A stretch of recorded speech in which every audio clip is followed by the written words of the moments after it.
This is a CBS 42 Breaking News Report. And straight up 4 o'clock here on CBS 42, and we have breaking news. This special report, the Judge Roy Moore for U.S. Senate campaign holding a news conference coming up in a mere moments in Hoover. Welcome in. I'm Jim Dunaway. And I'm Lee Garner. Now, we're told Moore's attorney, Philip Jarecki, will be speaking on recent allegations of sexual misconduct made by several women against Moore. Now, last Thursday, the Washington Post published an article alleging that Moore had had a sexual relationship with a 14-year-old girl 38 years ago.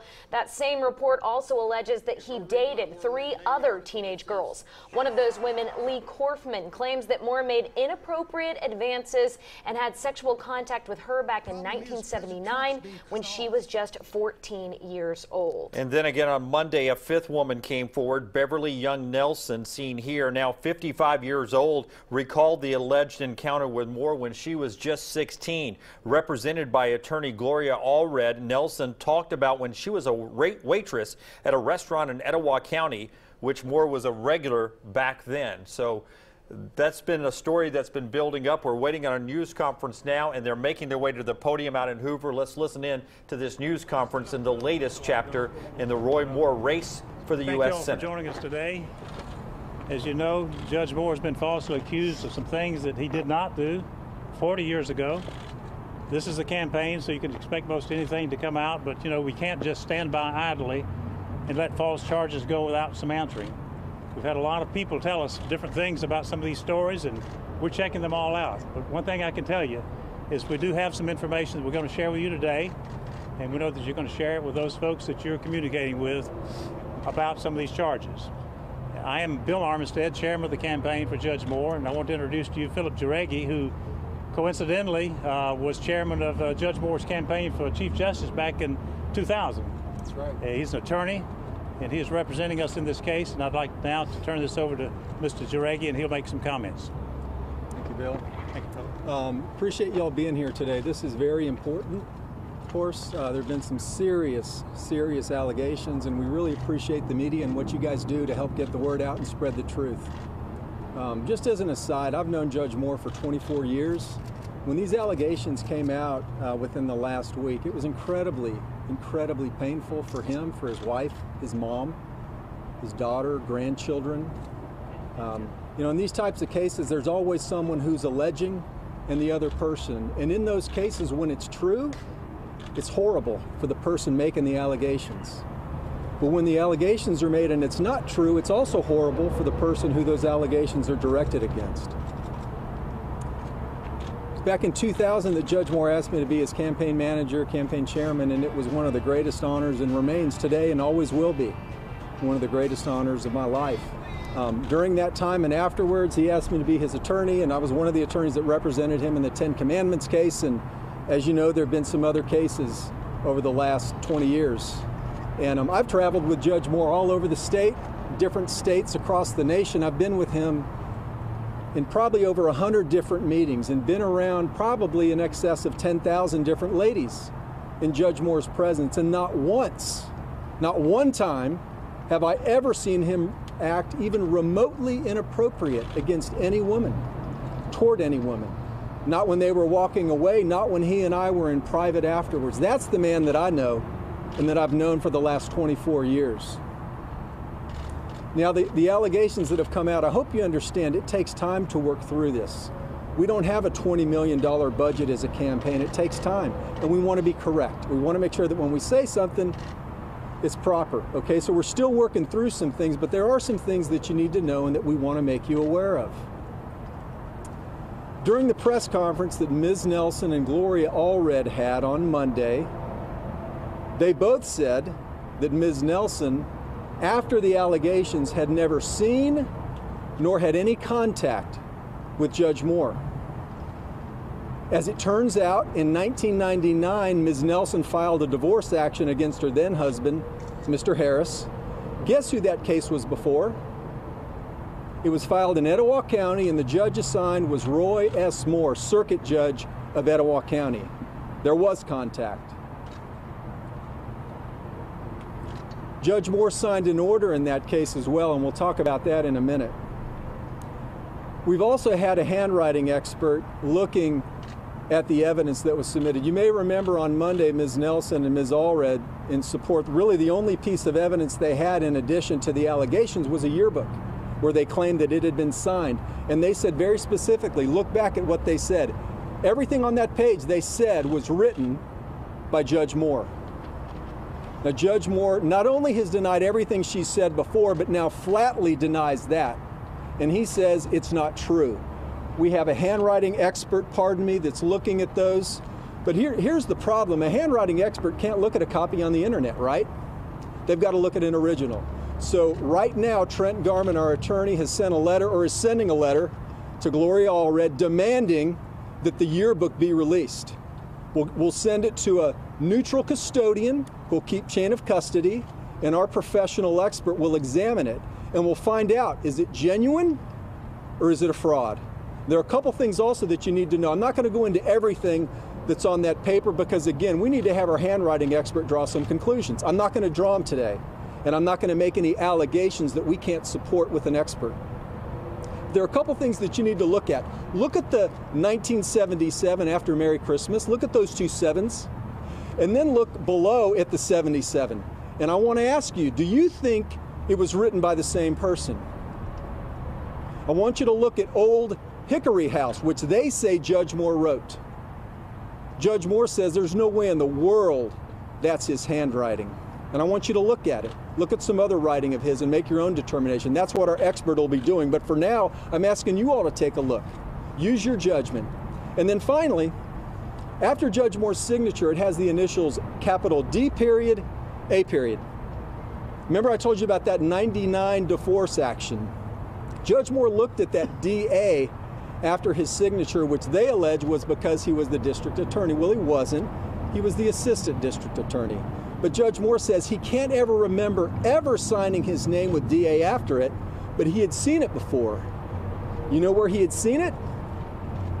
When he was on the bench, his assistant, whose initials are capital D period, A period, Delbert Adams, would stamp his signature on documents and then put capital D period, A period. That's exactly how the signature appears on the divorce decree that Judge Moore signed, dismissing the divorce action with Ms. Nelson. Knowing these things, I've got a question, Gloria Allred and Ms. Nelson. Do you still hold that everything written in that yearbook was written by Judge Moore, or was it written by somebody else? That's not an allegation, it's a question. And finally, we demand that you immediately release the yearbook to a neutral custodian so that our expert, you can send your expert as well if you'd like to, so that our expert can look at it, not a copy on the internet, the actual document, so that we can see the lettering, we can see the ink on the page, we can see the indentations, and we can see how old is that ink. Is it 40 years old or is it a week old?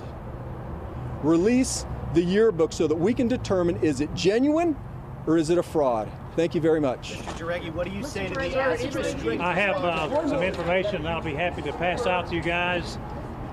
We have, first of all, you've probably seen a lot of this on the internet. Please step up to the mic. Thank you. You've probably seen a lot of this on the internet. These are copies of what was shown by Mrs. Allred. And I'll just let you all pass them out if that's okay. And also what we have here is the copy of the divorce papers, not the entire thing. We show the cover page, and then what's so important is we show the final page, which has Judge Moore's signature on it with the DA. Sir, I have two quick questions. Are there You any see that we have circumstances- the Roy Moore signature here, and the DA, which was added by his assistant, the same DA initials Sir, that are written on the yearbook. Bill, does Judge Moore plan to testify under oath like Ms. And I'll be Allred glad to asked start him these on this side. Sir, And since this is a legal matter, the legal expert has spoken. Didn't Judge Moore say that he had never met her? Thank you very much. Why is anyone answering any questions? interview with Hannity, sir.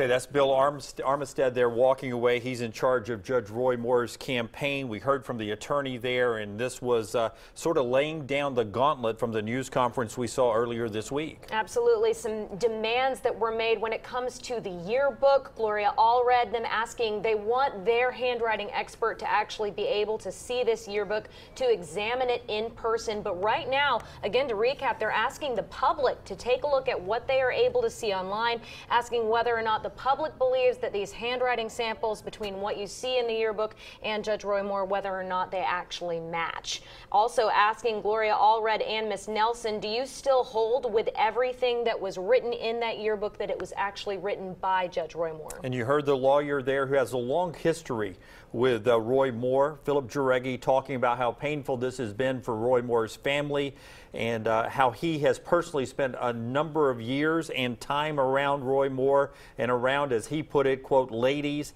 and not one time had there been any inappropriate action with a woman, whether he was in the room or when the woman left the room. So that from the attorney today, Philip Jareggi, once again laying down really a gauntlet, an ultimatum, however you want to look at it, the next chapter in this and what has been an interesting 6 days in this race for the U.S. Senate between the Republican candidate Roy Moore and the Democratic candidate Doug Jones coming up on December the 12th. And of course saying that right now they can't stand by while they let these false charges, that's their words, go on without being answered.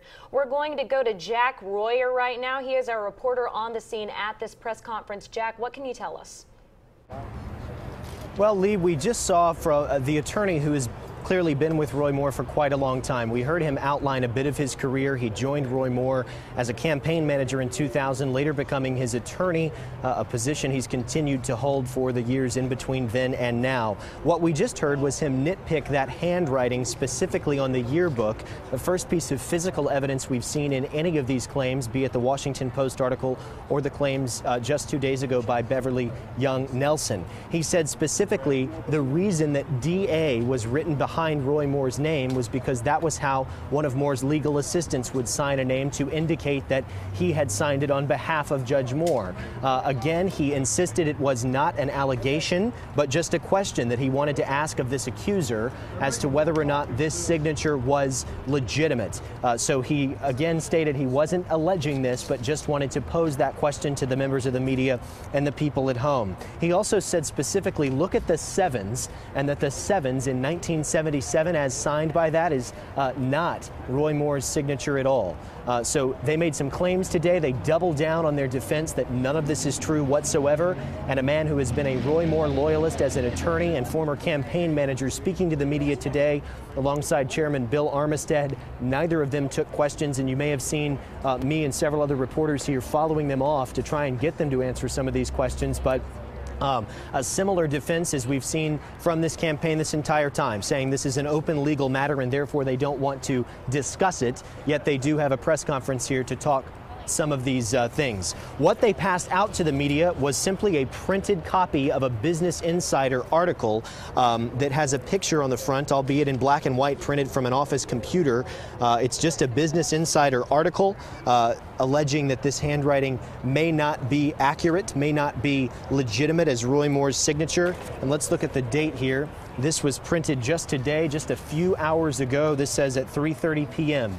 They collated these copies and handed them out to members of the media here. It is not an official document, but it does have closer looks here at that signature. That was the focus of this news conference today. Was that his handwriting? The campaign says no, it wasn't, but they're not alleging that she lied. They're just alleging, they're just asking rather the public to consider these things as they go forward in this case. They didn't take questions. They made some very bold statements, and we'll see if Gloria Allred or her client has a response to this news conference held here today. Jim and Lee, back to you. Right. Again, that focusing around the fifth woman that came forward, Beverly Young Nelson. There were 4 other women that came forward before her in that news conference that happened earlier this week. And we will keep you updated with the latest. That's Jack Royer reporting in Hoover. And of course, we will continue to keep you updated with the latest tonight on the CBS 42 News at 5, 6, and 10. For now, we are going to return you to your regularly scheduled programming. This has been a CBS 42 breaking news report. Local coverage you can count on.